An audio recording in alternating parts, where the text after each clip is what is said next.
যেখানে 164 দিয়ে দেয় একজন আসামি ধরা পড়ে, সেখানে আর কি থাকে আসলে, আর কিছু থাকে বলে আমার মনে হয়। ইচ্ছা করলেই, সরকার চাইলেই 3 থেকে 7 দিনের মধ্যেই এ ধরনের বিচার নিষ্পত্তি করা সম্ভব। রামিসার মতো ছোট্ট একটা 8 বছরের শিশু, যে এখনো শিশু থেকে মানুষই হয়ে ওঠে নাই, যার জীবনের প্রতিটা স্তর এখনো বাকি আছে, যে এখনো একটা পূর্ণাঙ্গ মানুষ হতে পারেনি, সেই ফুলটি অকালেই ঝরে পড়ে গেল। একটি শিশু আগামীর ভবিষ্যৎ, সেই ভবিষ্যৎগুলো আমরা প্রতিদিনের ঘটনায় পত্রপত্রিকা, মিডিয়া মারফতে জানতে পাচ্ছি। এর বাইরেও যে কত ঘটনা ঘটে যাচ্ছে, এভাবে কত শিশু ঝরে পড়ে যাচ্ছে।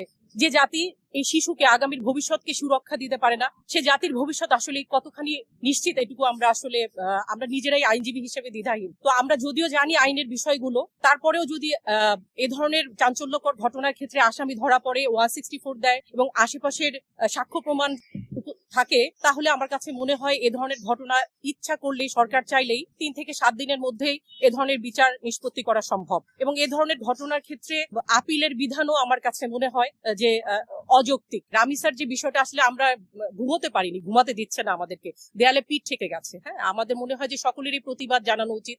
রামিসা, আমি একজন মা, আমারও 2টো সন্তান আছে। তো আমি সেই মাতৃত্বের জায়গাটা থেকে, আইনজীবীদের জায়গা থেকে, সাধারণ জনগণের পক্ষ থেকে, সবাই নিশ্চয়ই দানব না, সবাই নিশ্চয়ই অমানুষ না। তো আমি জানি, আমরা মনে করি যে সকল মানুষকে, বিবেকবান মানুষকে এই বিষয়টা নাড়া দেবে। সরকার চাইলে, ইচ্ছা করলে এ ধরনের দানবদেরকে দমন করার জন্য, আগামীর ভবিষ্যৎ প্রজন্মকে সুরক্ষা দেওয়ার জন্য এবং আমাদের এই জাতিকে সুরক্ষিত রাখার জন্য এদের দৃষ্টান্তমূলক শাস্তির ব্যবস্থা করবেন।